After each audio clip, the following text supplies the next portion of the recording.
YouTube here if it's going live. Okay, let's see. There's a 15 seconds. Delay? Let's me do delay, yes. And I also have my screen here to share. Okay, it's working on YouTube already. Okay. So, guys, good afternoon. It's really, I'm super happy. It's really an honor to be here with you. And so let me just show you this. Yeah. So this is this is our research group, our study group, Grupo de Estudos sobre Educação, Linguística e Línguas Estrangeiras. This is our email.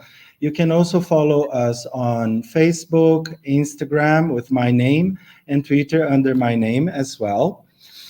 And then, so today, we will start our first conversation, our first chat, let's say, with Professors Brian Morgan from York University and Professor Menezes de Souza from the University of São Paulo.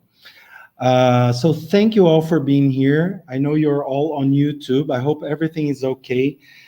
Please talk to me in the chat of YouTube if you can hear me well. Se vocês conseguem me ouvir, nos ouvir, okay?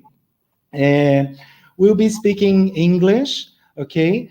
Even though Brian also understands Portuguese. So if you want to ask us questions in English or in Portuguese, please do it. And this is an event from also connected to Projeto Nacional de Letramentos that is coordinated by Professors Limário and Valkyria from USP. It's a 10-year project. And also we have a total of 30 higher education institutions in Brazil. And Professor Brian Morgan is also part of this project as an international scholar. So this is let's say the program for this semester. We start with Brian Morgan and Lynn, and next one will be with Joel and Nara and Roshani Rojo, Monica, Rosane Pessoa. I'll send you all of this through email. And the idea for this, the second cycle of talks, let's say, it's like a chat. We thought of a chat-like.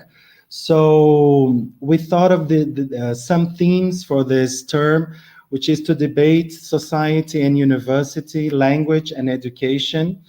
Also, from the point of view and the contributions of language educators and applied linguists, okay? The events will be in English plus Portuguese, sometimes English, and other languages you want to collaborate with. The next event will be in 2 weeks' time, August 28th, with Joe Window and Nara Takaki, and they will talk about Universidade, Sociedade e Ética para quem? Okay, so you are all invited. So for today, please make sure you write your certificate name, your complete name, and your institution on YouTube right now, okay? And certificates will be sent to your email. And then for this first event, let's say for this first talk, we decided some themes in advance. So I have some questions for Brian and for Lynn.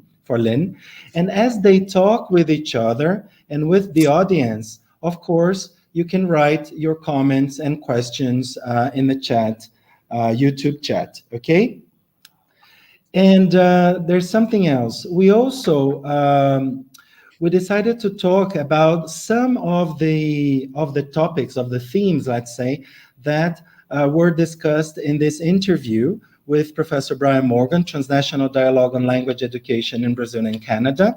How do we move forward in the face of new conservative, neoliberal times? We will send you this interview through email. We'll send to your emails. And this one from Revista X, from Federal do Paraná. Eu só posso me responsabilizar pelas minhas leituras, não pelas teorias que eu cito. In this interview with Professor Limário, okay? Don't worry, we will send you the interviews to your emails. So let's start. As I said, I'm super happy, a little bit tense because it's the first time I'm doing this kind of live on YouTube stream in another place. So let's see how it goes. So language and education, multiplicity, complexity, and interconnectedness. So the idea for today is I have some questions for Lynn and for Brian. And then based upon these questions, Lynn will talk a little bit using slides or not, he will decide. And then Brian will talk a little bit, like an introduction to the answers of these questions. And after that, Lynn and Brian will start a conversation and asking questions and debating and discussing. And at the same time, you can send your questions here on YouTube or on StreamYard. I see a lot of people here on StreamYard as well. And we will put the questions together. And from time to time, I will interrupt them so that I can ask questions, okay? Lynn and Brian, so thank you so much for being here, talking to this wide audience that are people from all over Brazil, but also that are friends from the United States and Canada who contacted me this week. So welcome, everybody. I do apologize, I didn't get your resumes. I was so nervous.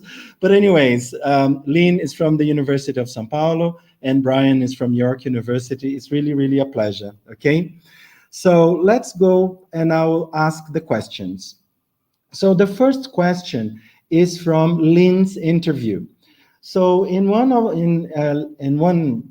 of the answers from this interview, Limário mentioned, open quote, "We cannot think that we face the same problem for everyone, much less think about the problem in the same way. There cannot be a universal problem. This would be inconsistent. The colonial theories or epistemologies of the South are theories against universality." So my question for Lynn and for Brian, my questions are we living universalizing times in all social realms? Is it possible or necessary to think otherwise in science, in education, for example? So this is my first question. My second question is about the colonial perspectives. What are they? So I have another thought here, again from Limário. Looking around us in Latin America, the colonial thinkers perceive the persistence of racism against indigenous peoples, the cultural discrimination against indigenous peoples and peoples of African origin in Latin America, perceive discrimination against women, discrimination against poverty in general, end quote. And my question for both of you, my questions are, what are the cases of Brazil and Canada? So here, thinking about this idea of decoloniality and the colonial perspectives, how different and how similar is it in Brazil and Canada? Also, could you explain the differences amongst anti-colonial, for example, perspectives in Norway and South Africa, as mentioned by Lynn in this article, post-colonial, like Eastern thinkers, and decolonial? What are their contributions to education in general and to language and teacher education more specifically? And I think I'll go for the third question. We have time for, we have a lot, like lots of questions. The last one, from Brian's interview about the neoliberal agenda. What is it in Brazil? What is it in Canada nowadays? And is it important in teacher education? This is something that I've been thinking, because Brian mentioned in his article, he invited us to problematize not only the need to think about neoliberalism contextually, neo to what, neo to whom, but also to envision possibilities of how to include or not such discussions in our classrooms by asking some questions. Open quote. What do these terms mean? How can we make them accessible for a particular audience? How can we make them relevant in our lives? And how do they relate to our practices in our universities and our teaching? Can we make theory lived? How is it embodied in our worlds and in our lives? Many questions. I also have a last question for the end of the talk about literacies and transnational literacies. Do you think that they are under attack in Brazil and Canada? And what can you say about your collaboration, Lynn and Brian, in terms of literacies and transnational literacies? So I have these 4 questions for you, and now I'll pass on to Lynn so that he can start his introduction to these questions, and then Brian, and then you can start your discussion, your debate. Thank you so much, Lynn. Thank you, Daniel, for that introduction. Daniel, I'm a bit confused now. I have some slides. So is this, shall we get into the debate first and then the slides, or shall I? I'd rather have you do the slides if you can, please. Okay. Yeah. Okay. Share screen and then. Oh, Danielle? Yes. I'm not able to see you on my screen. Is there something I should do? I haven't been able to see you, or maybe Lynn's. Oh, just a second. Let's check. Is it okay now? Still can't see you. It says I'm backstage. Only the host can see you. Oh my goodness. Let's see. Because I had that when I came in. Yeah. On YouTube, it's perfect. Let me change the configuration here. Let's see. Is it better now? No. I'm still not able to share my or to see you or see Lynn. Lynn's slides. You can't. Oh my goodness. Let's see. Maybe let's see. They say we. You're back. And okay. It says I'm backstage, and the host may add you to the broadcast at any time. Be ready.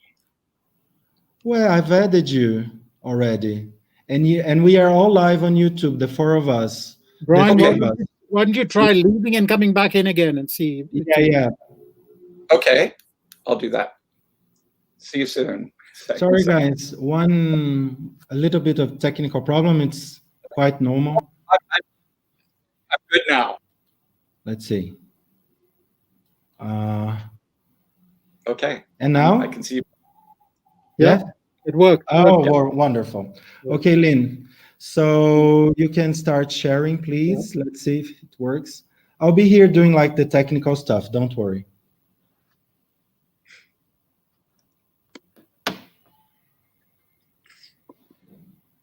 So can you see my screen? Not yet. Oh, no.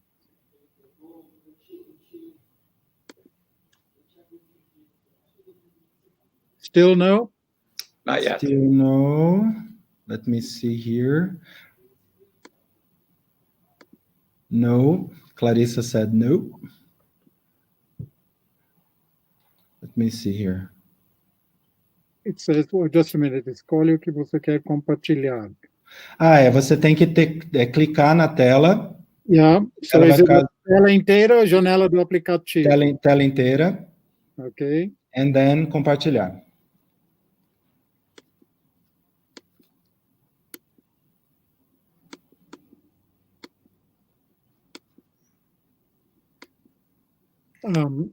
Not working? No, o botão de compartilhar não liga.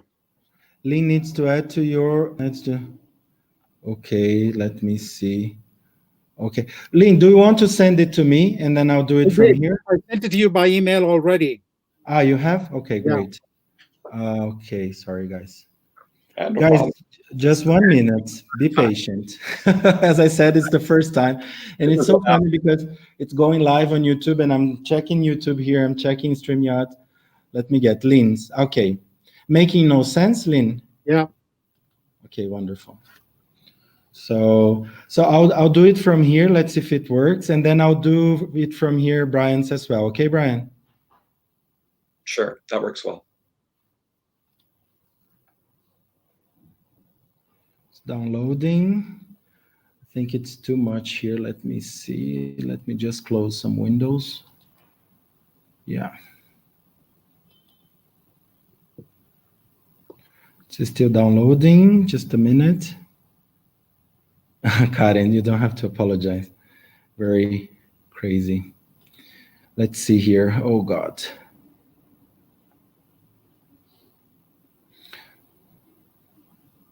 Yeah, it's downloading, guys. Just a second. Be patient. Okay, done. So now let me just share the screen with you. Okay. Okay. All right. This is it. Making no sense. So now share. Okay. Let me see here. Yeah. Okay. I think it's. Yeah. Yeah. Okay. And Lynn, you just tell me to change the slides, okay? Right. Thank you, Lynn. So I'm calling this Challenging the Universal, the Decolonial and View from the South options.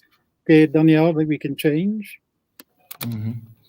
And here I have a citation from one of our Brazilian thinkers of globalization and anti-colonization, who was Milton Santos. And he says this: he speaks of cognitive dependence, which appears in this quotation. Our capacity to see is poor because our apparatus of knowledge production is poor. We are tied up with our European inheritance and more recently with an American empire in the thinking of our social sciences, including this mania for citation, which he mean by the mania for citation, I read him as meaning the fact that we use the bibliographies in our disciplines always of European and North American inheritance. Next slide, Daniel. Mm-hmm. So the two of my the main points that I want to point out to in this presentation are what I understand to be the underlying characteristics of decolonial theory and views from the South theory. And this is my reading of them. They don't particularly mention this in these terms, but I see it as being the need to mark the unmarked. And here the universal is the unmarked, because the universal apparently drops out of the blue. It doesn't come from anywhere. It's not fed by any particular person. That's what I mean by the unmarked. And so to challenge the universal, we need to mark the unmarked. And secondly, in a related stance, we need to bring the body back into the picture. And I'll explain what this means in a moment. Now, next slide, Daniel. The two of the main decolonial thinkers present 2 points. One is which is called the 0 point hubris, and what Castro Gomez calls the ego politics of knowledge. So both of them mention a myth of modernity in which Europe constituted itself as self-generated, that is, of not coming out of any particular history, especially of modernity or coloniality. So Europe presents itself as being self-generated, insulated, self-developed, and with no dependence on any other world subject. It's as if everything that is European knowledge comes from Europe, as if there are no connections. Europe did not learn with anyone else. This resulted in the generation of what they call an ego politics of knowledge, which is a politics of knowledge which promotes unquestionably the European subject. By European, I mean the global north here. It's a general use of the term European or Western. They present themselves as being deaf to otherness. And I said they have no dependence on any other world subject. So they are deaf and I'd even blind to otherness, with a hidden epistemic locus of enunciation. So whatever they say it does not emanate from any particular context, and apparently unanchored in power relations. So whatever knowledge is produced from the global north or from the west apparently has nothing to do with power relations. It's not because the west or the north or Europe were dominant colonially in history that their knowledges are presented as universal. It's as if the power relations have nothing to do with it. So the subject of knowledge in Western or Northern thinking is unmoored from time, space, and that's how it becomes universal, occupying a God's eye perspective. And what they also add, another term to repeat to the same idea, is a theopolitics of knowledge. Next slide, Daniel. So unmarked, the knowledge which comes out of this dominant north or the west, the global north or the west, is unmarked for race, gender, social class, etc. It's the knowledge of a disembodied subject, and because the subject is disembodied, this knowledge becomes science. The disembodied Cartesian I, where it's the mind that thinks and not the body, so it's as if knowledge is produced by a mind with no body. Because if it was produced by a body, the body is always located in a specific space and time. So when we emphasize universality and knowledge as being universal, we are emphasizing a disembodied I, which is a metaphor, a figure for the process of the centering of Europe, the universal I of science. So the centering of Europe here refers to the fact that Europe, the North, the West, all of these terms used to refer to these cultures and countries that have acquired their dominance through a history of colonization, they all become the center of the universal, of everything that's universal, by hiding their histories. So the disembodied I violently imposes its truths and values and needs to distort the truths and values of other knowledges to maintain its dominance. And this is the sense in which the science, all our bibliographies, all our theories in academia come from producers of knowledge from the North, this global North, the West, with its history of colonization and dominance being hidden. And so one of the strategies that they use to impose their truth as being universal is by violently distorting the truth and values of other knowledges. Where, for example, when we see the proposal that there is only one science, right? This ignores the fact that there are various other sciences. We have indigenous science in the Americas. We have African science in Africa. We have various forms of science in Asia. All of these are devalued and treated, and this is the violence involved. They're treated as being lesser than the science of the North. Next slide, Daniel. So when we talk about marking the unmarked and bringing the body back, we need to remember a couple of things. As bodies are located in a particular space-time, as I've already mentioned, they occupy a particular context. So when the knowledge produced by a particular subject is disconnected or dislocated from its body, that's when the body of the subject is hidden. It is also dislocated from a specific context and becomes, therefore, universal and neutral. So examples of this is, as I mentioned before already, scientific academic discourse that speaks in the anonymous third person. We know the scientific discursive tradition of not accepting first person, singular, plural, because this would be subjective. So it's this, behind this screen of objectivity, in inverted commas, that science becomes universal. Academic bibliographies are another example. They're apparently produced for the universe. This is knowledge. We walk into our libraries here in Brazil. and we see books and books and books produced by authors from the North. We have to, in any particular discipline, these are the authors we have to, and the theoreticians that we have to refer to acquire disciplinary legitimacy. History, when we speak of history, it's as if history is in the singular, and we are accustomed to terms like the First World War, the Second World War, right? Wars are always discussed and described from the perspective of this North, the West. Other nations have a whole history of other kinds of war, and perhaps many more wars than just the first and the second.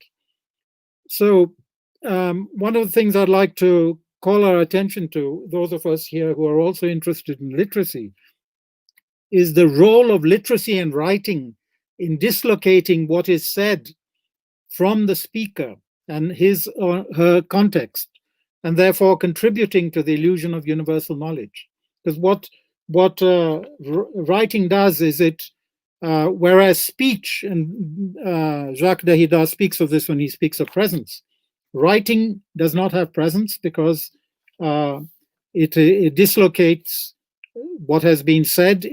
Once it's put into written form, it can distance itself from the presence of its author or the speaker, right? So writing can circulate, generating this impression that whatever is written has equal value wherever it goes to. And this is part of this, the flow of knowledge and information, which, helped by writing and literacy, becomes universal. We don't, in opposition to this, we don't think of other traditions which have their own libraries, right? We have a whole, for example, Islamic tradition of knowledge, of science, of philosophy, which we are unaware of because it's not part of our circle of dominance. Asia has a whole series of different libraries of knowledge, right? So besides writing being instrumental in generating this very limited view of universalism, language also plays a part, because it's the so-called universal languages, which are the languages of colonial power, right? That are the only languages respected as being able to house universal knowledge. If we read a text in a minority language from Africa, from Asia, or in an indigenous language from the Americas, we are unlikely to consider that text as having scientific knowledge in universal terms. Next slide, Danielle. So here I'd like to recuperate a term which is very common and important in decolonial theory, which is the idea of coloniality. And Miolo defines this as referring to not the historical process of colonization, but on the contrary, to the lasting effects of colonization in the form of unequal relations of power, knowledge, race, gender, language, culture, etc. So even though colonization may have ended, coloniality, which is the effects of this colonization, persists. In Brazil, we have been independent now for almost 200 years. Technically, we are no longer a colony for 200 years technically, but we still suffer the effects of colonization 200 years later. So coloniality makes possible the marginalization of everything that does not fit into this epistemological structure, the epistemological structure of coloniality. It creates an apparent totality in which all are included, but not all have the right to include, right? So when we speak of universality as being the knowledges of a particular global north or west, when we accede to these knowledges, we in the South may have total possibility of reading these knowledges. But when we try to publish, for example, we try to intervene in these knowledges, then we come across the divides. Then we are made to remember that, just a minute, yeah, there is a totality. Our knowledges are universal. You can read them, right? But you don't have the right, you may not have the right to be included in them. And we see this, again, coming back to the idea of literacy, we see this all the time. Those of us who are, specifically our situation in Brazil, those of us who try to publish abroad in English, well, we get our work back constantly corrected. Our English is corrected, so it's not the knowledge that we are producing which is as important as the language in which we are producing it. And so by pointing out to our deficiencies in language, we are being told that we don't have an equal place in the central position of the production of knowledge as they do. They meaning those who control the production of knowledge in the global north or the west. And it's interesting that this has been under discussion a lot in the last couple of years, how we have this centralizing, very extreme centralizing process of publishers, academic publishers in the global north. Right? It's a monopoly. So if we don't even, we see in the global south, we see this unfortunate consequence that even if us as producers of knowledge in the global south, our own institutions demand that we publish in these vehicles of knowledge controlled by the global north.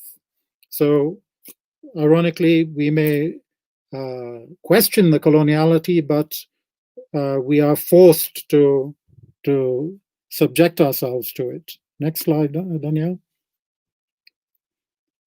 Now, one of the other thinkers of decolonial thinking, specifically the idea, he doesn't so much use the term decolonial as the view from the south, the southern epistemologies, is the Portuguese thinker Boaventura Souza Santos. And he has to say this: given the diversity of the world and its knowledges, again, he's criticizing this controlling totality, universality of which the global north demands.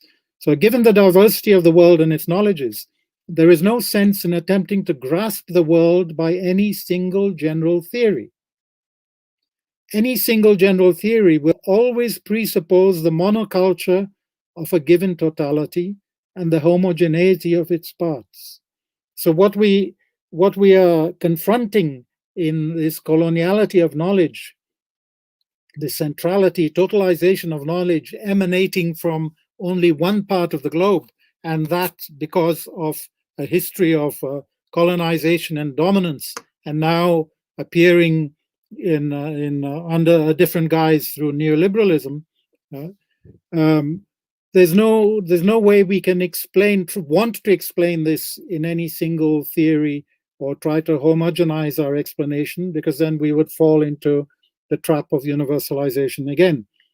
So he says the alternative to single general theory is what he calls a diatopic hermeneutics, which establishes that all knowledges and cultures are incomplete. So all knowledges are incomplete and need to be translated dialogically through and with each other. As I'd mentioned before, decolonial theory points out the fact that Europe presents itself as having dropped out of the sky. It has no relations with anyone else. Its knowledge doesn't owe anything to anyone else. The fact that algebra and mathematics owes a lot to the Arabs, for example, is simply hidden, made invisible in European thinking. So Boaventura recuperates this idea that all cultures are incomplete. We all learn from other cultures. And this is one of the points we have to take into account to deconstruct universality, that we are all incomplete. And another aspect that I'd like to emphasize here is the fact that what we learn from anthropology is that all cultures see themselves as being universal. Right? This seems to be, I hesitate to say natural, but let's say this is a cultural tendency of most cultures to see themselves as the only real culture or the universal culture. Now, once we look at all cultures from this perspective, this human desire for universality, then we can at least come to terms with this and say that universality is a desire and not a fact, right? So we see ourselves as being universal, but so do our neighbors. So in order to occupy the same space and to get along, we have to accept that we need to be translated and we need to translate. This is the dialogical translation mentioned here. So by translating, we are learning from the other and the other is learning from us, which means that we are constantly incomplete and we're constantly in the process of learning. So the view from the South option is this: given the continued imposition of supposedly universal singularities of the global North, the incompleteness of knowledges and cultures needs to be articulated and understood in translation with other knowledges and cultures. And Souza Santos calls this the ecology of knowledges. Right? Rather than having dominant and non-dominant knowledges, central and marginal knowledges, what we have is an ecology of interconnected knowledges learning from each other. But it's also an ecology which has a whole dimension of power, which means that some of the knowledges or some of the cultures, some of the groups connected with others in this ecology they suffer an impetus to exclude the others in the very same ecology. And so they want to constantly impose themselves as being central or as their knowledge is being universal or homogeneous. Right? And that's how we get this, the connotation of universality. The next slide, Daniel. So what we get to understand from all of this is that this terminology, North, West, South, right, refer to epistemological constructions and not to territorial geographical spaces. So for those non-dominant subjects located in the shadow of the West's ego politics and epistemic racism, now let me say what epistemic racism is. Epistemic racism refers to this process which I just mentioned, the process of promoting one's own knowledge as being universal and the only acceptable knowledge, and promoting other knowledges as not having value as knowledges. That's epistemic racism. So for those subjects located in the shadow of the West's ego politics and epistemic racism, and as a result of its zero-point hubris, the possibility of not being understood, seen, or heard is seen to be predictable.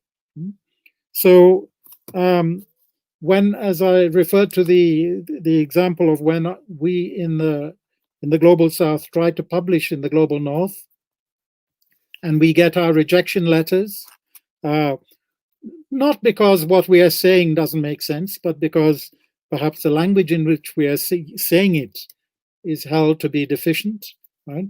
Then for the person emitting these letters of rejection, it's natural that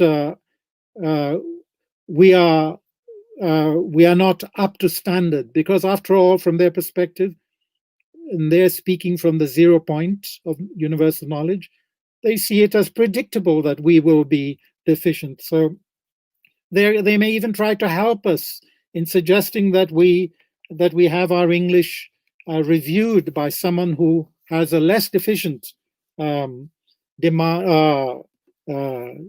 dominion over the language. Now, in contrast, the dominant interlocutor who sees himself as a full citizen in undeniable possession of a language, culture, knowledges of undeniable value, this is the citizen of the North, sees his comprehension by his interlocutor as predictable and transparent. So for a person who produces knowledge from the North, he assumes that his knowledge will be understood anywhere on the planet because he's speaking in a language of universality. He sees his language and his knowledge as being transparent. He doesn't need translation. Right? Next slide, Danielle. So even though such a dominant speaker may foresee difficulties in understanding his interlocutor, as some do, this will also be seen as predictable, given the presupposition that his unequal, marginal, global South interlocutor is in possession of an unequal language and knowledges. Again, referring to what I said before, those of us in the global South, meaning outside, remember, not geographically, but outside the dominant centers of knowledge production. It's natural that we don't understand, or we are not as capable of producing knowledge, because we are outside these centers of where real knowledge is produced. Being understood or heard, then, is not just a linguistic problem. It is an epistemological and political issue. It is inseparable from the question of having one's knowledge recognized as knowledge. The next slide, Danielle. So I'm just coming to an end here. So what do we do with this? How do we decenter this global North vis-a-vis Latin America, for us here located in the global South? Miolo suggests, he specifically uses the word delinking, right? I'm using decentering here. So he says we should delink or decenter. This is what he calls decolonial action. So if you people see yourselves and your knowledges as the global North, then we simply disconnect from you. So delinking means changing the terms and the content of the conversation. You can carry on the conversation, but you'll be speaking to yourself. That's the basic idea. It's a refusal of dependence on European institutions. It's a promotion of local solutions, and this is what the work of Boaventura Souza Santos is about. It's a promotion of local solutions, such as for a long time we had, which is now less active, what was it called? The Global Social Forum. So we are looking for local solutions or bilateral non-European South-South collaborations. So there are alternatives to simply complaining about our victimization of the global North. We can do other things. This is the process of delinking. We can promote an ecology of knowledges in contrast to single thinking, so as universality does. By promoting an ecology of knowledge is what we're doing here at the moment, speaking from Brazil and Canada. We're learning from each other, we're exchanging. We're interconnecting, right? This is the ecology of knowledges. Another possibility that's proposed is we can read from the South, which means that we adopt an epistemic perspective and not the metaphysics of identity. So when we are saying that we are not speaking from a universal position, we are speaking from a located, we are aware of our location, spatial temporal location. We are aware that we are speaking from a different history, a different space. And this, by being aware of this, we can engage in a different kind of politics than a metaphysics of identity, which assumes that we are science. Therefore, whatever we say necessarily is of value. In fact, at this particular moment of the coronavirus pandemic, the metaphysics of identity is being challenged totally, because what we see is that science with a capital S is not capable of helping or explaining the coronavirus. Right? So this whole metaphysics of identity, the universality of scientific knowledge, has been the emperor has been shown to have no clothes, and we at the moment we've been taken aback. We don't know what to do. Do we put another emperor in its place, or we decree the end of the empire? But changing the terms and content of the conversation, which is another solution proposed by Miolo particularly. And this can be done through what one particular, the Peruvian Aníbal Quijano suggests, transmodernity. Next slide, Danielle. I will come to transmodernity in a moment.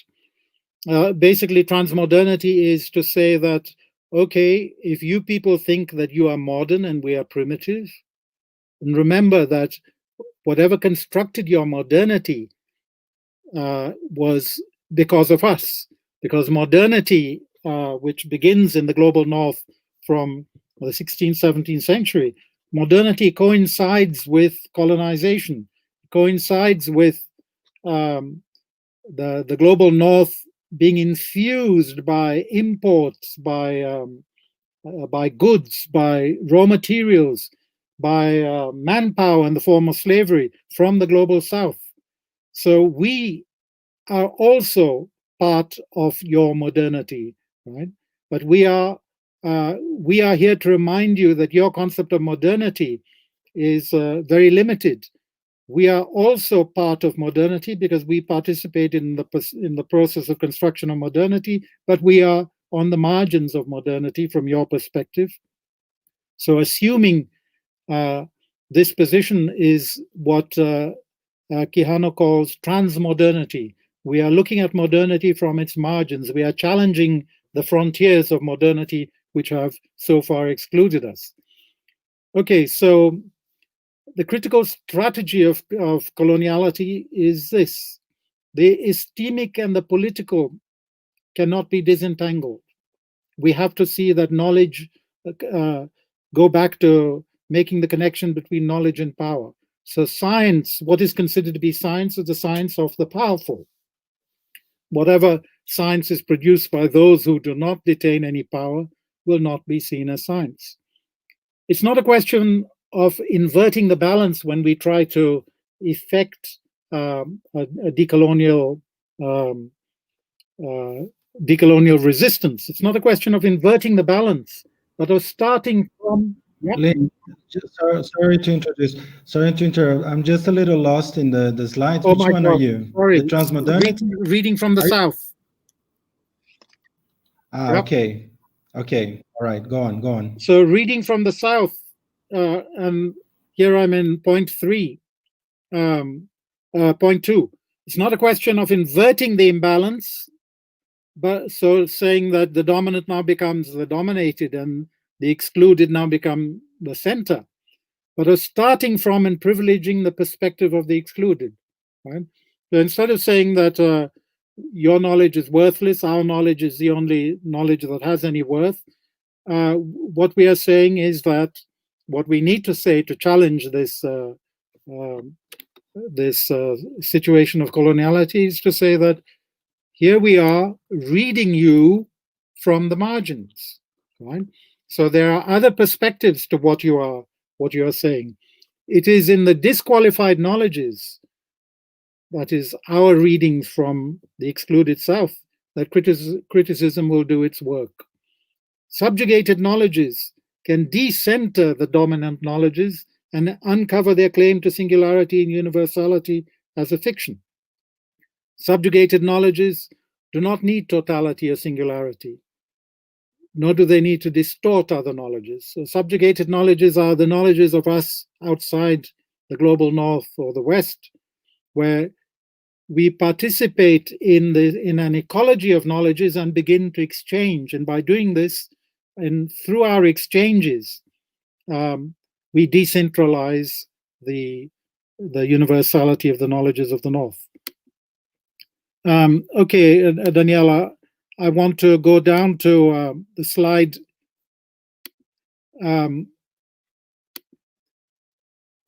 which begins overcoming epistemic race. With the images. Slide number 18. Okay. And here I am putting an end to what I'm saying. So how do we overcome epistemic racism, right?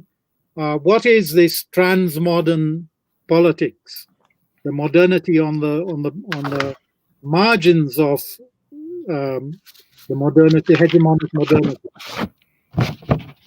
So, concluding what we do to make a decolonial critique, and this is my understanding, 3 steps. This is not a methodology as something everybody has to do. We're not going into another universality to substitute the previous one. But these are strategies. We do some of them, we do all of them, sometimes, all the times.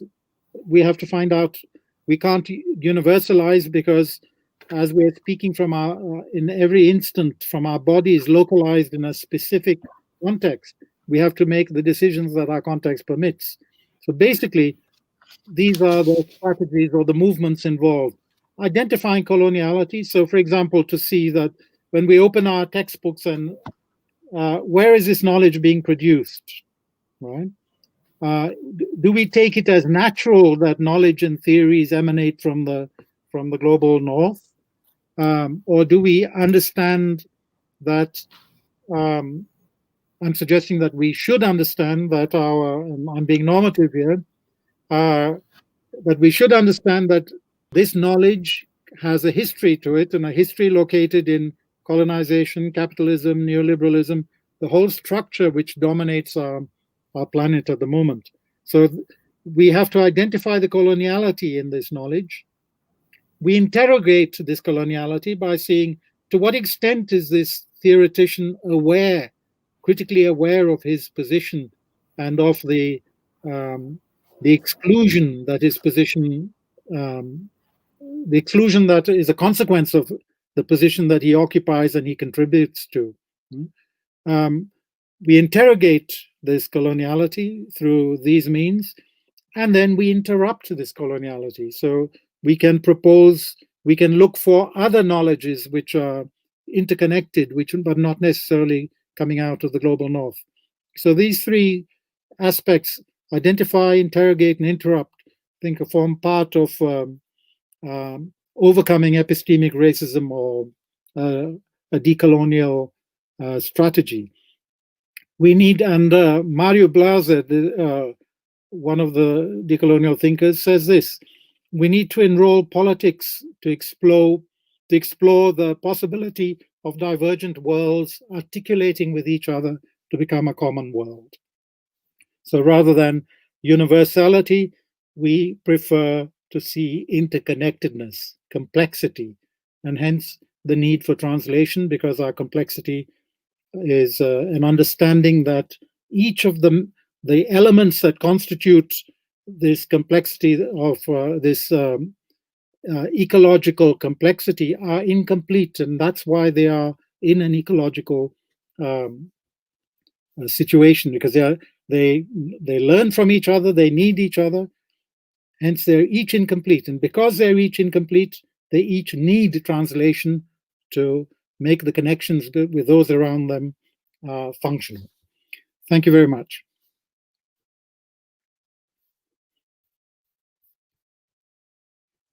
Danielle? Yes, okay, sorry. Thank you, Lynn. Thank you so much. As Brian starts preparing, so what happened to Brian?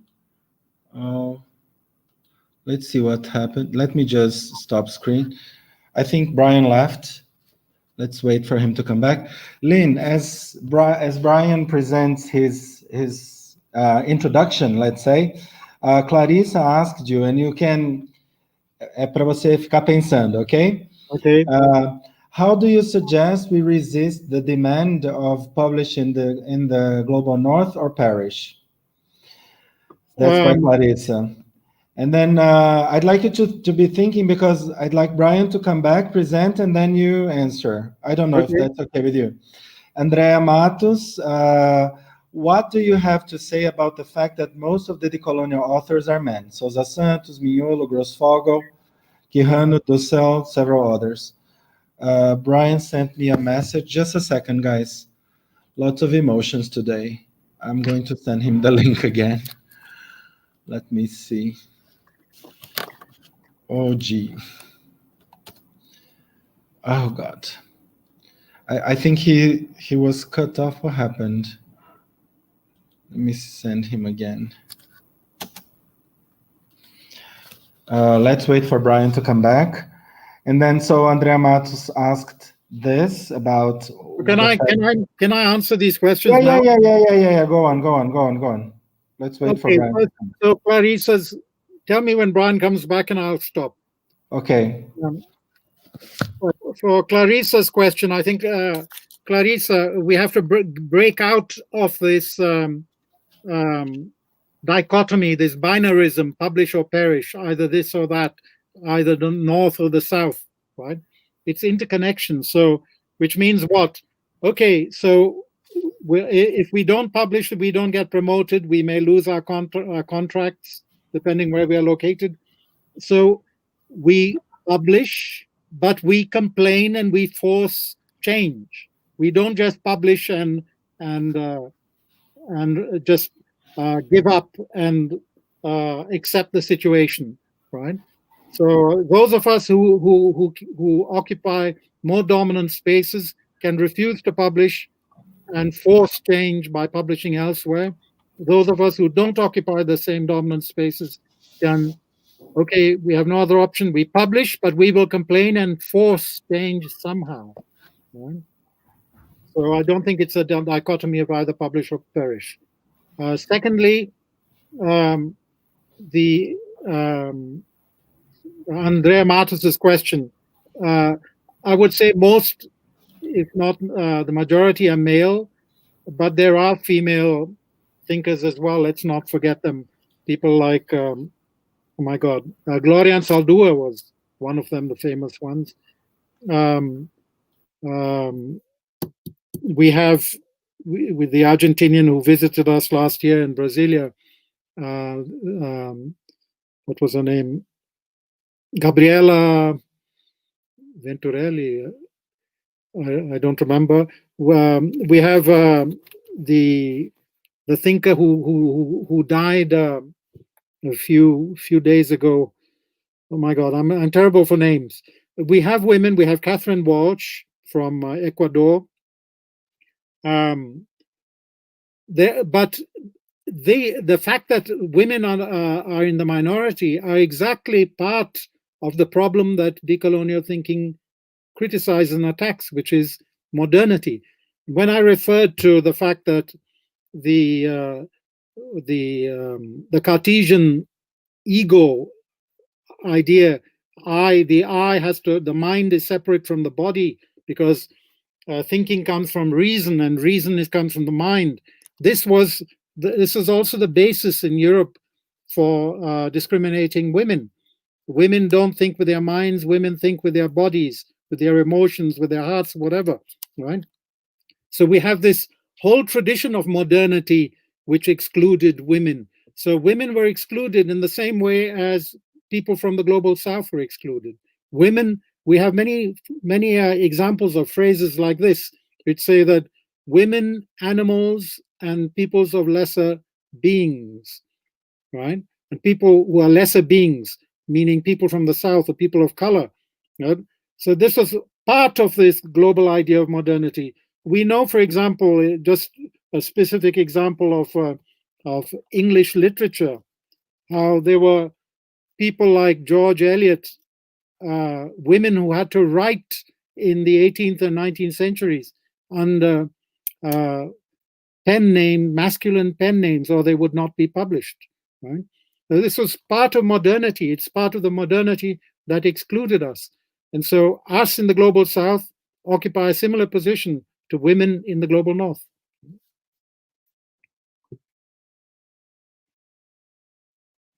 No, Brian. No, Brian. I don't know what's going on. I'm here on WhatsApp with him. Lynn, do you mind keeping the conversation? No. And then okay. So people asked me to show the questions that I asked. So I'm just going to show the questions, and then let's see here. Okay. So these are the questions.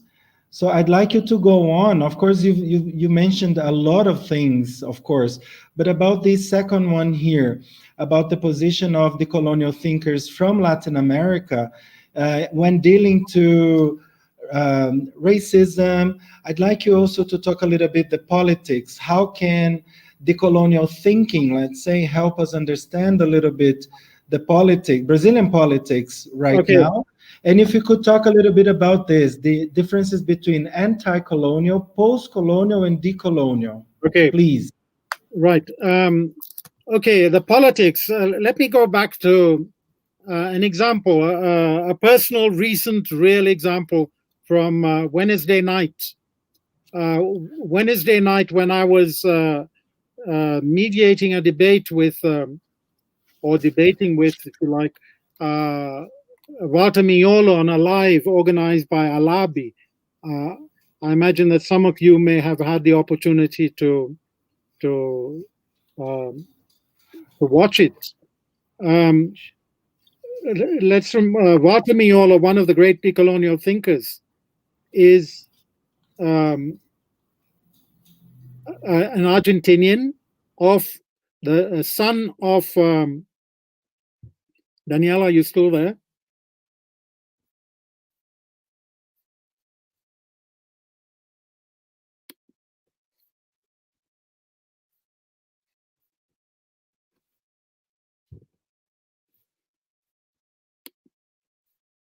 I don't know if I should go on speaking. I don't know if anyone is listening to me.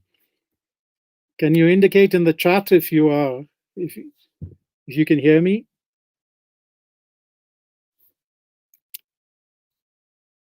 I was trying to put Brian. I don't know what's going on. Go on. It's still recording. Yes. Okay. Right. So in that debate with Walter Miolo, who identifies himself as being Argentinian, the son of Italian immigrants to Argentina, located for some time now in an elite university in the United States, and writing about decolonial theory. Now, when we negotiated this debate with Miolo, the issue arose with what language. And Miolo said, I don't speak Portuguese, but I understand Portuguese. But most of my thinking is done on decolonial theory is done in English and in Spanish, right? So we agreed we would keep the three languages, English, Spanish, and Portuguese. Now, what happened? Alab asked me to read an introduction to Miolo in English, which was prepared by them. And I did. Now, it was a rather long introduction. And whilst I was reading it in English, in the chat, there were some very aggressive comments by people who were attending, who were probably, I think they were teachers of Spanish and Portuguese, being very aggressive to the fact that I was speaking in English in a discussion on decolonial theory, right? Obviously, when the introduction finished, the rest of the conversation, I spoke in Portuguese and he answered in Spanish and sometimes in English. But what this brought to mind was the fact that, and here I'm coming back to the politics behind this, we have this idea in Brazil, I'm speaking only for Brazil, not to generalize, that, hi, Brian, welcome back. The global South gets its revenge on the North for technology. What does it feel like to be marginalized? Oh, Jesus Christ, so tense. I'm sorry. Oh my God. And I tried. I'm sorry. I tried to refresh, but then it fell. Everybody fell. It was just Lynn was on. So sorry. Yeah. But Brian, because you were off, I already started some questions with Lynn and okay. And sorry, Lynn. So we are this talking about Miolo on Wednesday. Yeah. So we're talking about the politics, decolonial politics, and how it appears. And I'm giving an example That was how it appears in terms of our attitude to language. So, Brian, just to put you in the picture, I was saying when in the session I had with Mignolo on Wednesday, we had agreed that we would move between 3 languages, English, Spanish, and Portuguese. He doesn't speak Portuguese, but he understands Portuguese.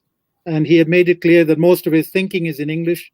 So he felt that sometimes he was more at home in thinking conceptually in English. So we left it free, English,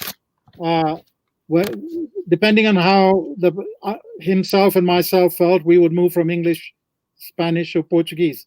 Now, we had in the chat with the participants who were listening to us a huge aggressive reaction to the fact that I had read his introduction in English, which had been prepared for me, and I had been asked to do this by a lab who were the organizing institution behind it.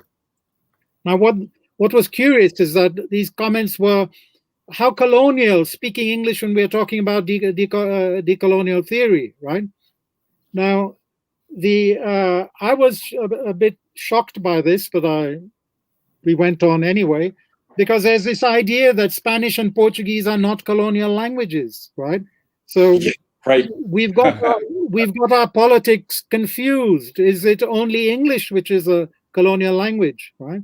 And so every time we speak English, are we being instruments of colonization? Or where we have lost this idea of context, that it's depending on who speaks to whom in what context, right? And speaking Portuguese in Latin America can be also very colonizing. Exactly. Right? As we know, we don't read, or very few of us read anything academic which is produced by our neighbors on the other side of the Andes, right? So how can we? And sorry. I was going to say, and your book that you sent me, and Daniel has that chapter on it. It looks specifically at the possibility of glocalizing, of appropriating languages and re-semiotizing them, making them your own. I mean, that's one of the key things of a pedagogical possibility. Yep, but for that to occur, we have to understand that no language exists in a universal form. That's right. There is absolutely no homogeneity in any language. Right? All languages are simply singular names, which are fictions used to refer to an agglomeration of different varieties. Right? Yeah, wonderful. So to say that English is X and Portuguese is Y and whatever, I think is absurd. So we have to learn to decolonize our conceptions of language to begin with, right? And we just because we're speaking Portuguese doesn't mean we are the victims of colonization. No, exactly. we are the perpetrators of colonization. We refuse to respect indigenous languages. We refuse to respect the forms of language used in the quilombolas, for example, our Black communities in Brazil, right? We see them as being deficient. So come on, I mean, where are the politics of language here? The fact that we don't understand that we can be as colonizers, as much colonizers as those people we are. Well, you're right. It's a good point that I would say colonization is not just geographical. Yeah. The epistemologies of it can be local. It can. Exclusion is not the privilege. Exclusion is not the privilege of anyone, right? We all exclude at some level, right? Wonderful. Guys, how do you want to move on? Brian, would you like to present, or would you like us to start the questions maybe you've both seen my PowerPoint. Maybe I can invite you to participate as I talk about it, because it does relate to all the questions. Wonderful. And it relates to the chapter that you and I did as a dialogue. Okay. But just getting back to I didn't get a chance to comment on Lynn's presentation, but one of the first things that struck me about, I tend to look at theory through the experience of pedagogy. So I most of my career has been grounded in practices and what kinds of theoretical issues come out of it. So one of the things that struck me about your with the first time I encountered your work was the multimodality work of the Kishinawa. Mm-hmm. And again, in terms of your early presentation about universalizing discourses, epistemic racism, what struck me was at the time that was published, I think 2002, 2004, there was an assumption around, I mean, I made the joke about technology, but the assumption is that multimodality is essentially intrinsically tied to digital progress, digital technologies. And then suddenly, so this is the assumption that you were talking about universalizing discourses of progress. Literacy is tied to this progressive view. The multimodality was the next stage of the Western, I guess, the logocentric, alphabetized notion of what language could be. So it was interesting. Suddenly I read your paper, and again, is coming from Global South. It's coming from indigenous knowledge. It's talking about multimodality for millennia. And the other thing that was so interesting is not a multimodality that's frozen in time. This is the other assumption of this chains of progress or chains of being that I remember in your article, I think it was the term ethnogenesis, or there's some kind of a progressive engagement of multimodality with European colonial languages, but wasn't in a completely supplicant kind of subordinate relationship. It was genuine openness and a bridging of discourses around language. And so again, coming as a teacher in the global north, where the whole research was pushing this idea of multimodality is part of digital information technologies, it's a shock. It really it becomes a way of writing back and decontextualizing or decolonizing. And then I'm asking you about those color slides, because that was another dimension of your article that was fascinating. The idea that color took on, of the anaconda patterns, the colorings of them had semiotic significance, that they were meaning-making devices. And again, things that you would never, the assumption from the North is that those languages, those kinds of meaning-making resources don't have the capacity to be that rich, that interactive. So very interesting to think about that example of, I guess, a Southern writing back experience. Now,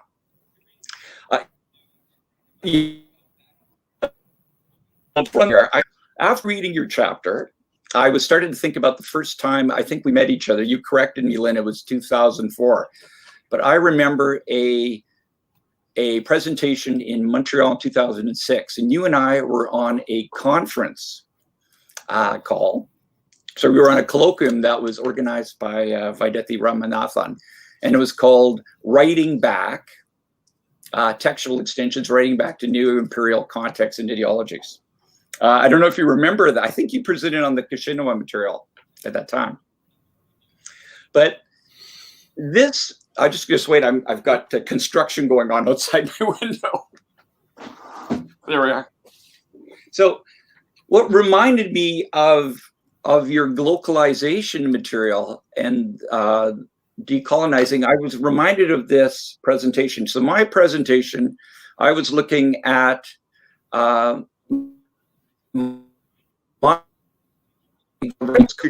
about this idea of English.com.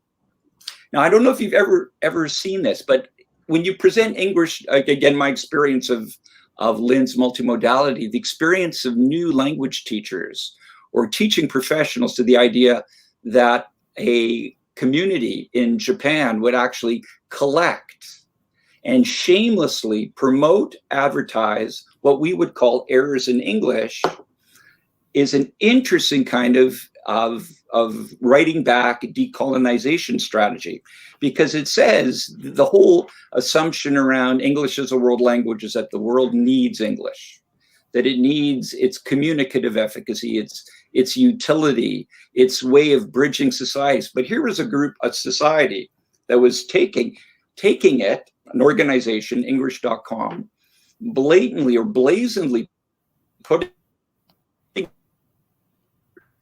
with the examples of it. And even more shocking, they would run exercises on how to make your own English.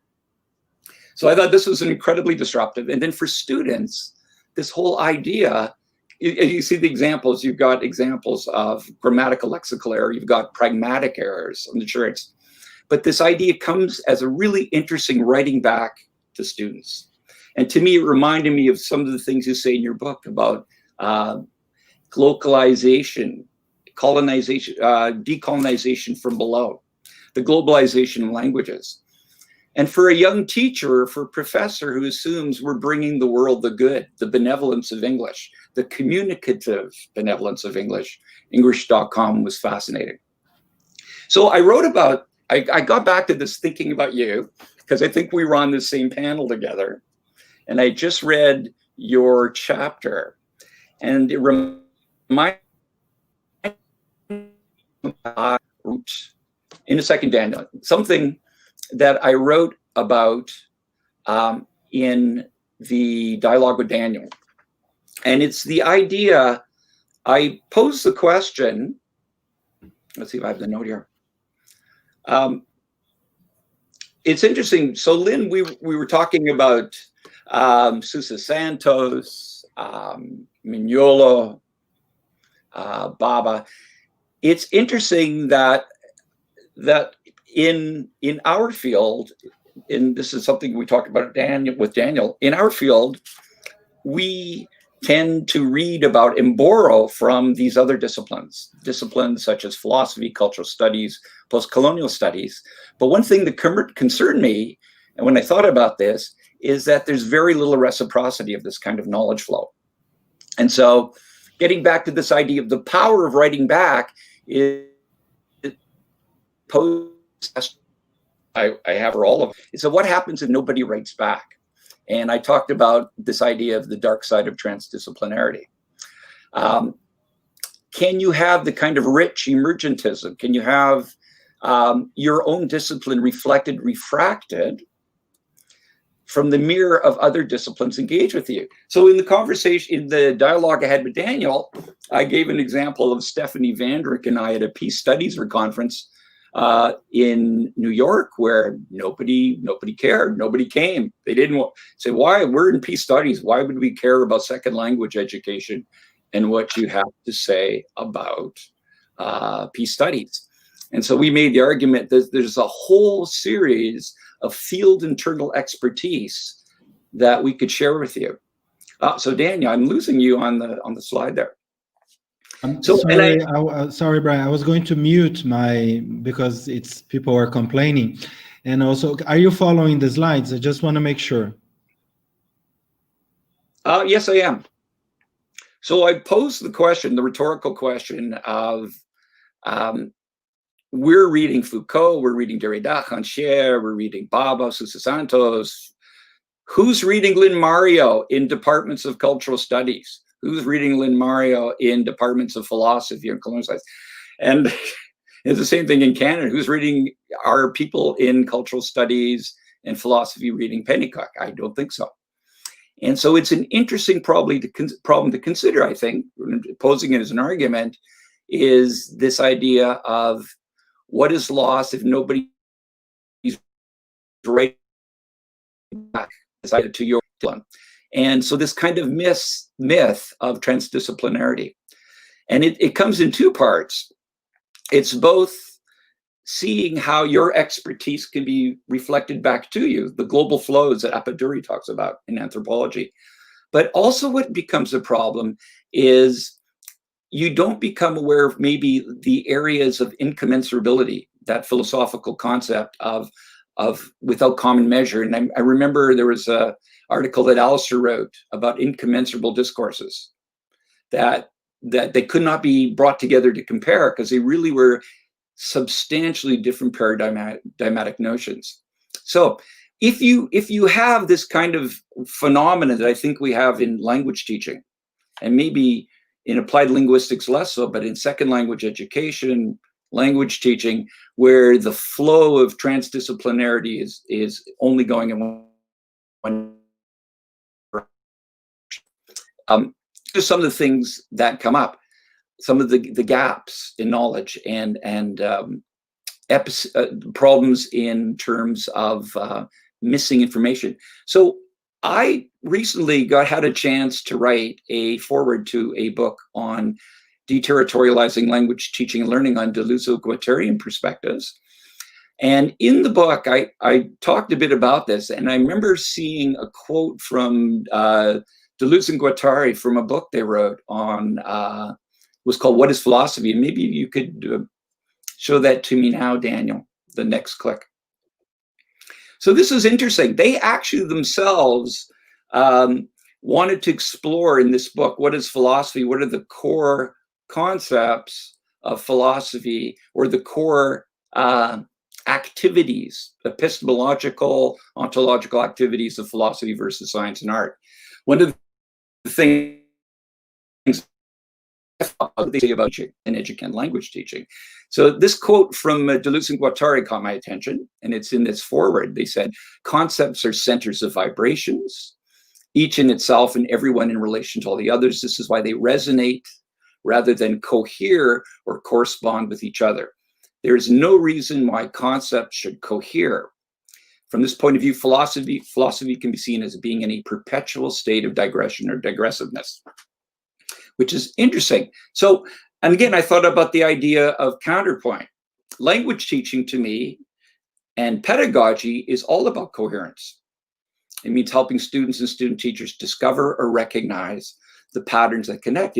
It's thinking almost in a curricular kind of logic, rather than, let's say, thinking in terms of concepts digressing and creatively, and in Deleuze's case, rhizomatically, moving to other terrains and new.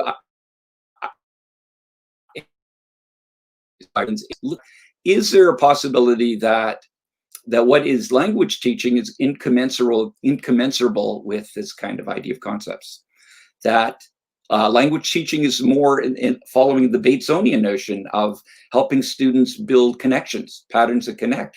And in some ways, language teacher education is seeing the coherent moment in terms of other ideas, building connections rather than going off in trajectories. So just a thought I put out there. So any thoughts about that so far, Daniel, Lynn? We have thousands of questions. Thousands, like. I'll take one or two. Do you want to make a pause to talk to the audience? I think it's a good idea. Sure, could you? Because otherwise we're going to get lost in some ideas. Oh my God, let's go. I'm going to read some of them, and then Lynn and Brian, you can decide who starts and who complements the other. Mariana Dantas, she asked, is politics done through science as well, in the sense that it helps preserve the status quo of things? And then Gabriel Nascimento asked, Lynn, whether we are thinking of languages as inventions or not, what are the influences people usually hold depending on the way they look at languages? One more. I have a doubt about Lindomar Lima. I have a doubt about both terms, decoloniality and descolonialidade, anti-colonial, and decolonial, anti-colonial, post-colonial. Ana Paula Duboc, e vou parar por aqui. Looking back or looking sideways in a decolonial project? Looking back or looking sideways in a decolonial project? Would dialogue with other languages suffice, as it still seems stuck to the discursive realm, even when the body is brought to the fore? There's a student of mine, Amanda, she talked about Beyoncé and the body. So lots of questions because of your talk. How is the body, how can the body be back into the conversation? And I'll stop there. So all of these questions.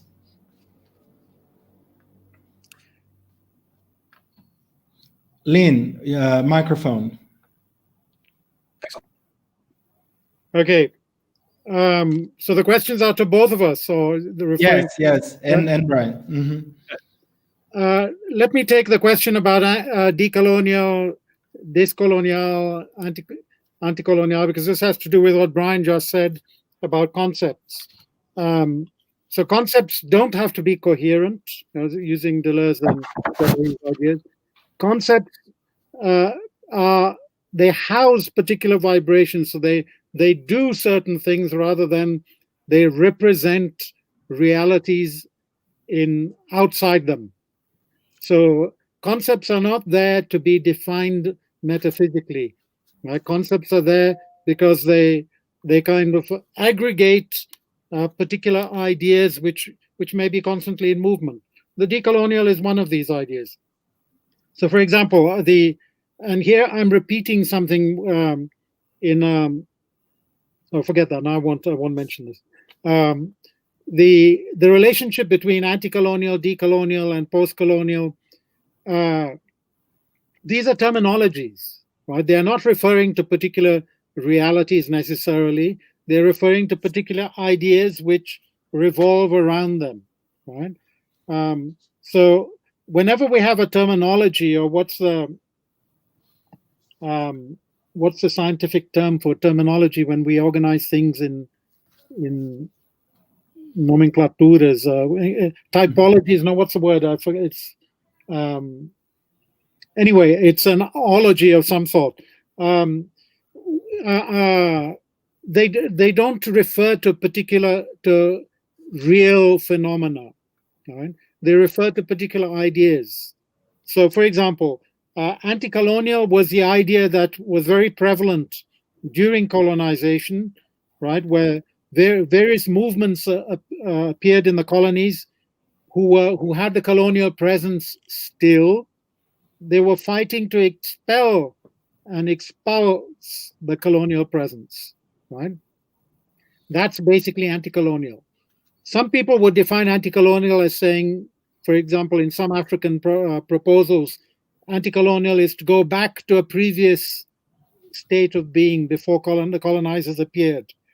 Yes, there were those proposals as well. We don't want you here anymore. We want to go back to what we had before you came. Mm-hmm. Mm-hmm. But that doesn't describe anti-colonial, because we have the thinking of Frantz Fanon, who was also anti-colonial, but Frantz Fanon was not saying we should go back. He was saying that, well, from the experience of colonization, how can we change things, and not necessarily to go back.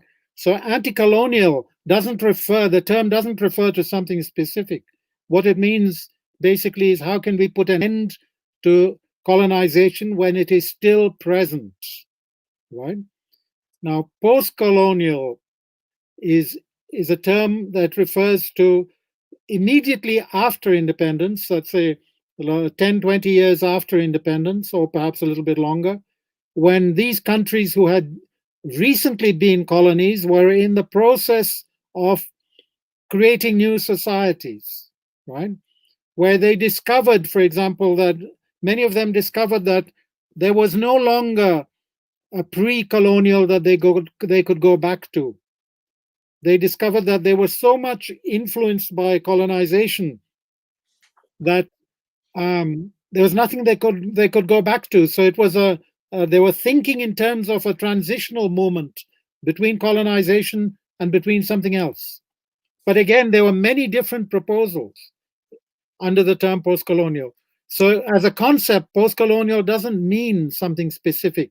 It aggregates a form of thinking during a transitional movement after colonization. Now, the decolonial, in the same way, doesn't really mean something specific. As an example, the way that people are using decolonize the university in South Africa is very different to what we are using it in Latin America, right? To decolonize doesn't mean, for us here, we don't have a pre-colonial, even when we do, for example, the indigenous communities, it is not an option. We don't have the possibility of going back to a state which was pre-colonial, right? So decolonial doesn't mean put an end to colonization and go back to what we had before. It doesn't mean for us in Latin America that we are in a transitional moment between the end of colonization and now, and the creation of a new society. Come on, we are 2 centuries later, right? What kind of transition would this be?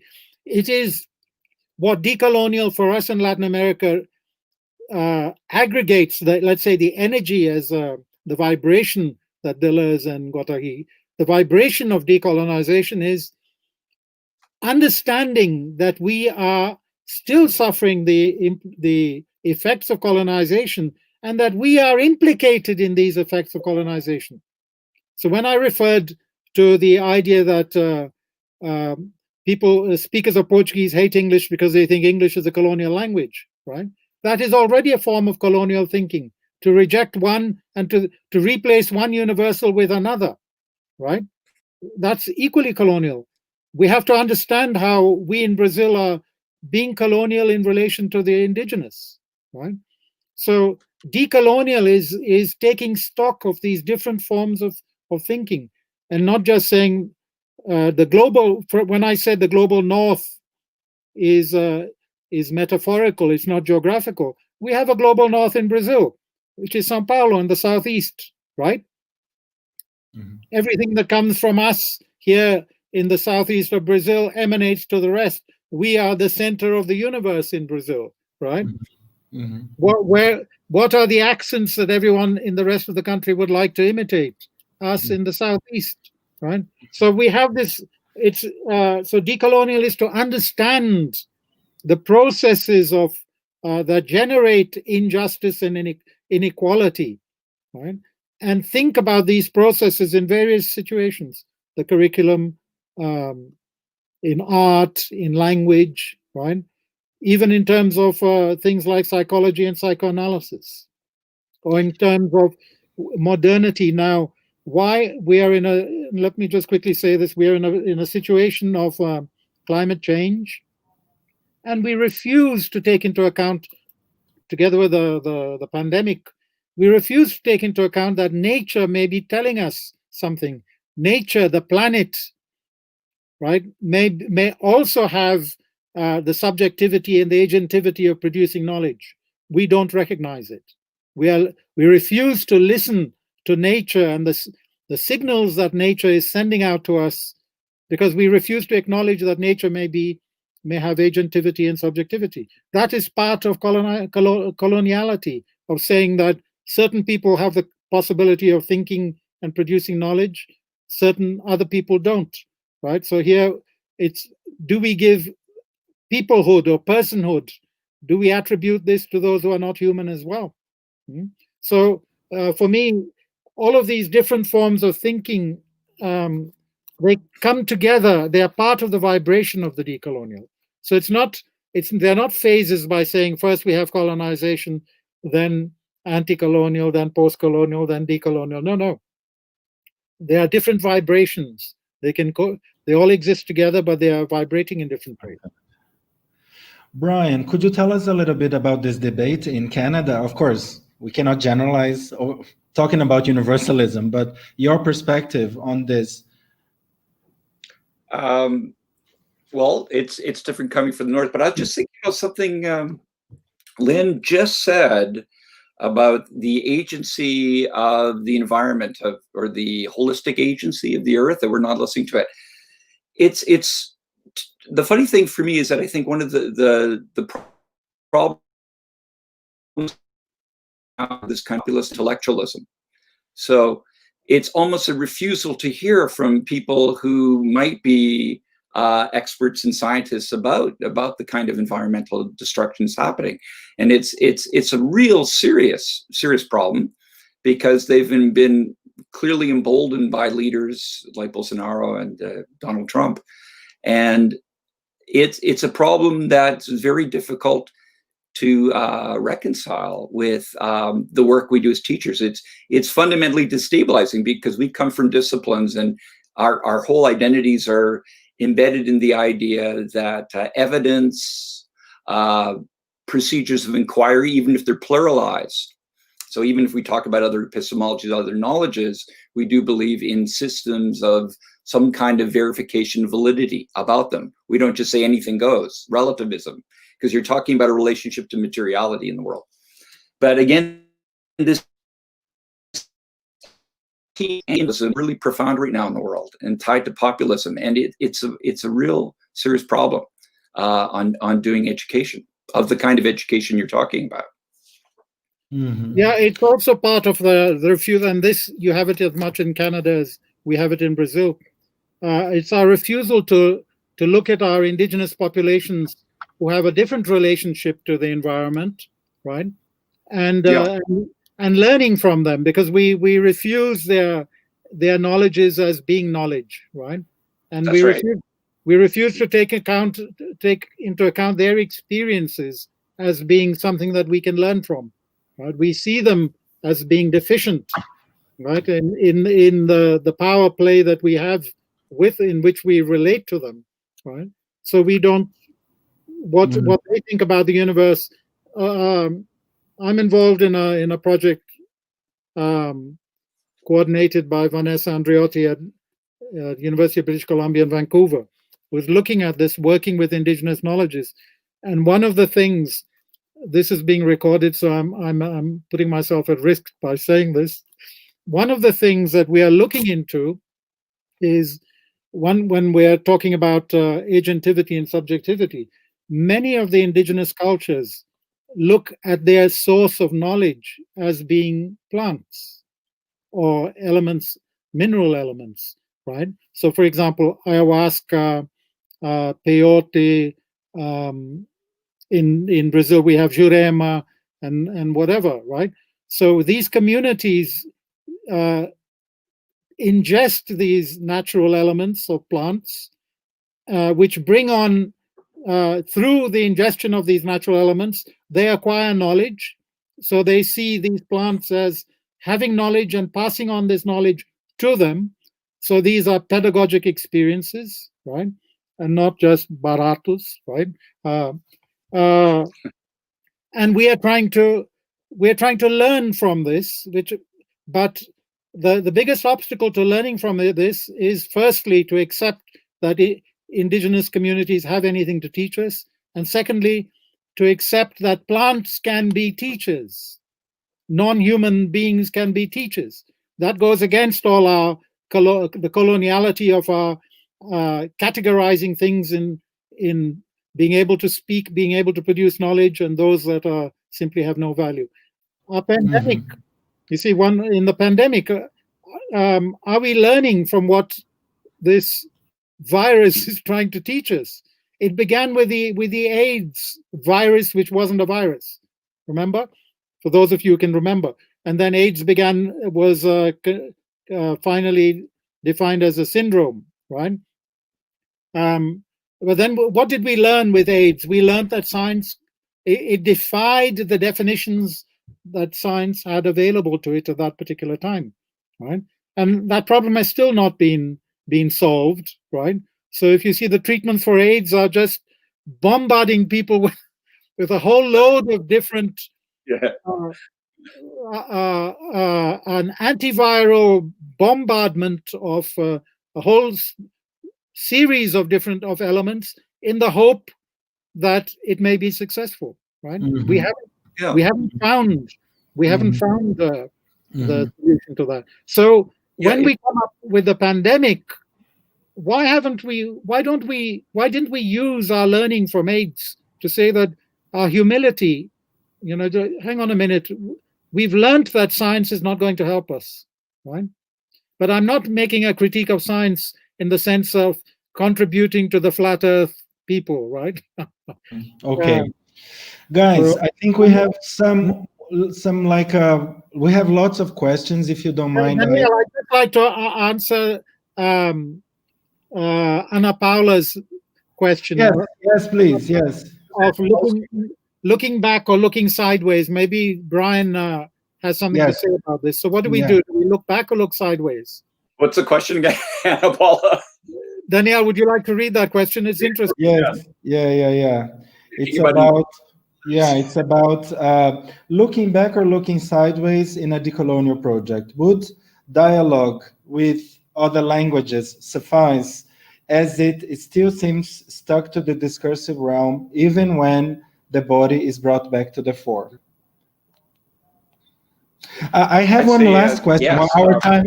Just a second. I have one last question that I'd like you to touch, guys, because time is about. We have lots of questions, but I'll send all the questions if you could help me later. But I'm very interested about this one. If you could connect from the decolonial to this one, should everything boil down to neoliberalism, class differences, and capitalism? Are they the devils of our times? What can you say to teachers that are watching us? And I'm asking this because this has a lot to do for me with universalism, modernity, teacher education. And I see a lot of discussions about this on Facebook. I see a lot of people fighting. And I'd like to hear a little bit more from you about your ideas on this, your ideas about this. So first question from Ana Paula Duboc, and this last one, and we finish. Brian? So Ana Paula's question is an excellent one. For Glendon as an Indigenous language teacher.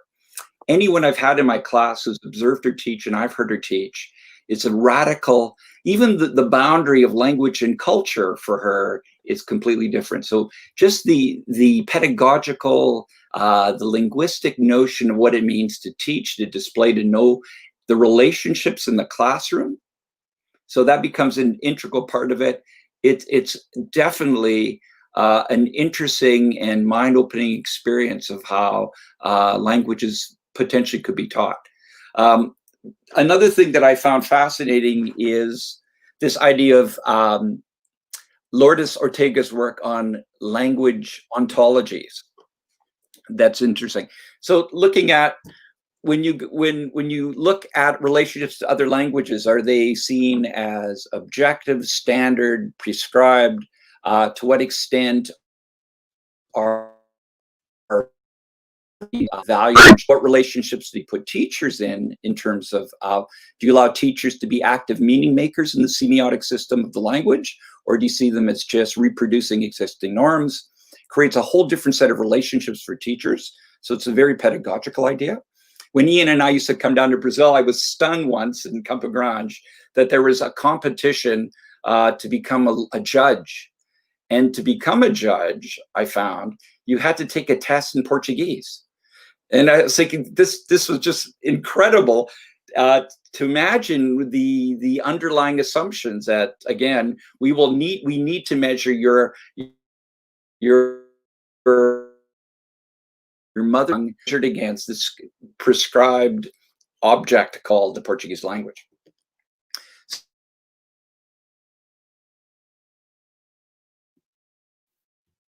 Lost you, Brian. Yeah, Brian. Okay, let me answer. Yeah. Continue from there. Yeah. I would focus on beginning with Ana Paula's question. Focus on the aspect of looking back or looking sideways, which is this the idea of the importance of, and it's very much decolonial here, because in what we have learned from various indigenous communities is we have to look back. And when I showed my slides and what I consider to be a decolonial critique, which I said, first of all, is identify coloniality in what you are doing, in what you are saying, what you're reading, what you're doing. Now, this means that we need to look back, and Miolo used this metaphor, which I said I also heard in New Zealand in the Maori tradition, which is that we walk to the future backwards, because as we walk forward, we are looking backwards. We are learning. All the knowledge that we have acquired comes from our past, and we are walking backwards into the future because our backs have no eyes. So we can only go into the future with the knowledge that we bring from our pasts. And now this can mean two things. It can mean conservatism. So we go forward because all that we know comes from our past. Or it could mean decolonial critique, which is the way I understand it. We can look at our past and see what have we learned through exclusion.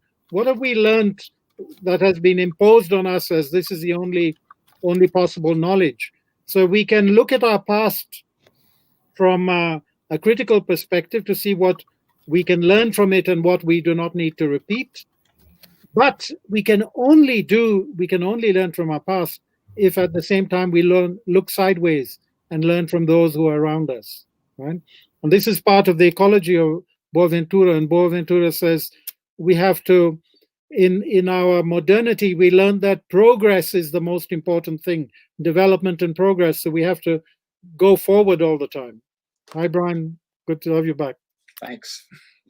So what Boaventura says is we have to expand our present and diminish the future, because the way that we have learned to behave in neoliberalism is development, progress, or in capitalism, make more profit, right? So go forward all the time. But it's time that maybe we should decrease this future that we give so much importance to and expand our present. When we expand our present, we look sideways. We look at the people around us. We learn from them. We notice them, right? These are also sources of learning. So the way we can evolve and progress is not only in a linear way going forward. It's by looking around. And this is also part of her same question.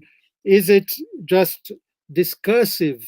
So when we are learning from others, is it just discursive? I would say it's bodily as well, right? Part of this, we learn, this is part of what we talk about in interculturality, right? Silence is so important, being with people. Now, in the pandemic where we've been stuck with people at home in closed spaces, I hope we've learned from this, right? The importance of silence, the importance of just being together without saying anything. Asian cultures and African cultures give a lot of value to this, just being together bodily without necessarily saying anything. The importance of touch in Brazilian culture, closeness and touch, right? What we are missing most in Brazil is bodily contact, right? So this thing about saying hi at a distance, it's so aggressive to us in Brazil, right? Not being able to hug, touch, or kiss people, even if it's just socially, it's so aggressive that we can't do this. So all of these are, we tend to focus only on language, verbal language and discourse, when it's these other forms of semiotic communication which are just as important we have to learn from. So, Danielle, I don't remember your last question, sorry. My very last is neoliberalism, capitalism, class differences, and what are the connections to teacher education, universalism? And you guys have 5 minutes. Oh, that's a little bit that's the answer, the laugh. The laugh is worth a minute. Yeah. So part of that slide I sent you, the PowerPoint slide, was from the locus of my teaching. And I see one factor in neoliberalism is a hardening of hierarchies and the marginalization or deprofessionalization of certain disciplinary fields like teaching, language teaching. So, and I gave the example of what's happened where language teaching now is being narrowed, the field. Other more disciplines at the university. My replacement was only hired as a teaching stream hire. The absurdity of the job ad was we were not allowed to say research in the ad. We had to reframe the word research as pedagogical inquiry. So the idea is the devaluation of the expertise of the language teacher, the increasing, let's say, increased workloads, the precarity of a lot of language teaching now. It's contract work, it's temporary, extra hours. You don't know if you have a job. Universities are building cost recovery programs. So the interesting thing about this in the context of work, around neoliberalism that I've been fascinated with is Matthew Clark's work around psychoanalytic dimensions of neoliberalism in Thoughts of Desire. So he did some interesting work taking up Stephen Ball's work on the terrors of performativity. And that looked at hyperactivity that marginalized disciplines, education in particular, feel compelled to engage with. This also links up with Matthew's work in the areas of desire, Lacan. He's written a book on Lacan. You know, the objet petit a, the unobtainable object, and the intense activity to something we can never obtain is actually like a core driving force of capitalism. It thrives on the fact that you can never be satisfied, that you're always wanting something that you can't attain. And so I was getting back to this idea of the one-dimensional flow of writing back that I mentioned before. Because in a sense, without that kind of respect, it's something that language teachers, I find, at the university don't get, and I'm starting to cry, we want respect, but we don't get it administratively. We're cut out of some important decision-making, and it leads to this kind of hyperactivity that's not healthy. This kind of of wanting to produce more, needing to be more transdisciplinary. Mm-hmm. What I would say, the connection between neoliberalism and decoloniality is that decoloniality makes a critique of modernity and the harm that modernity has done to us, right? So modernity surfaces as science on one hand and reason on the other, right?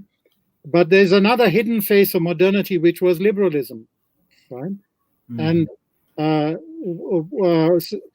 what neoliberalism does is it takes some aspects of liberalism and exaggerates them, right? So the basic tenets of liberalism were the freedom of the individual. Individuality was very important, and the development of the individual, the progress of the individual. So these ideas of the individual, the freedom and development of the individual led to liberalism. But also the essence. Sorry? Oh, sorry, I mentioned also the essence of which was really the Enlightenment notion of homo economicus, yep. The essence of what the individual was. And those things led, exactly, they led to the rise of capitalism, because capitalism emphasizes development, initiative, progress, all of these things. But what traditional liberalism didn't do, it didn't devalue the humanities. On the contrary, it contributed a lot to the humanities as being important for the development of the freedom of the individual, right?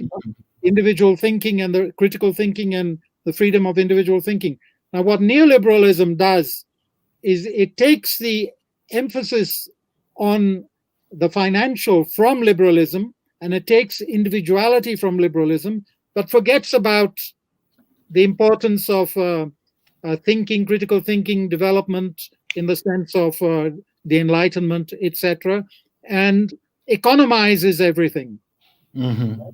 So if we look at the difference between traditional capitalism, which was industrial productive capitalism, what did these super rich people do? They reached a point where they had so much money that they would donate to charity. So they had foundations of all kinds, right? Right. The field of benevolence. That's right. So benevolence was part of it, because it was a part of liberalism, which together with capitalism was benevolence, making us better human beings. Now in neoliberalism, there's none of this, because neoliberalism takes marketization, progress, the individual, to the extreme. So it's there is no point of arrival where we can say, I'm rich enough now, mm-hmm. right? Mm-hmm. So it's all excess.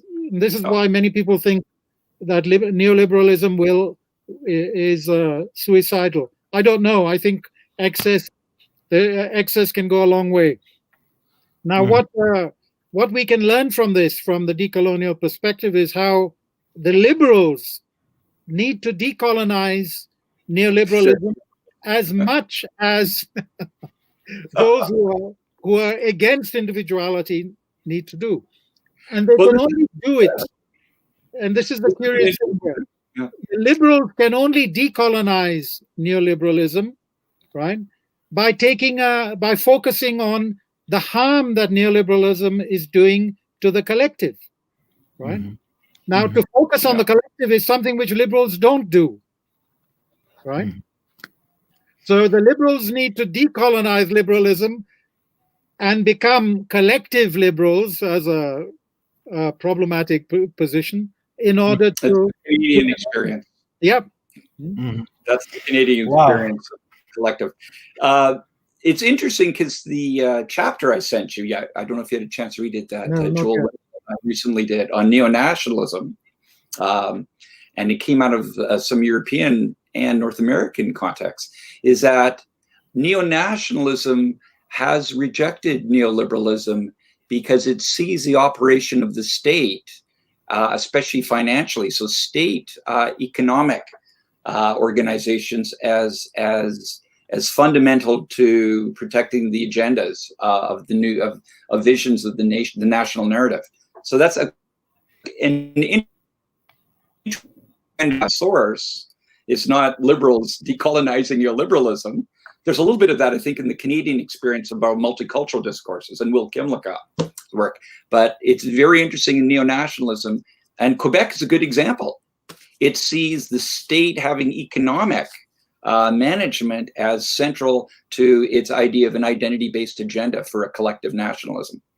And you're seeing that in other countries. So the ironic retreat of neoliberalism is through neo-nationalism.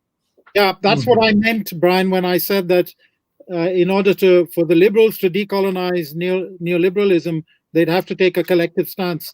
Now, this collective stance ends up being neo-nationalism. Right? Yeah, popular. Yeah.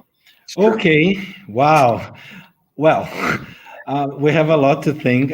Before I thank you, before I thank both of you for the wonderful, we have a lot to think about from what you said.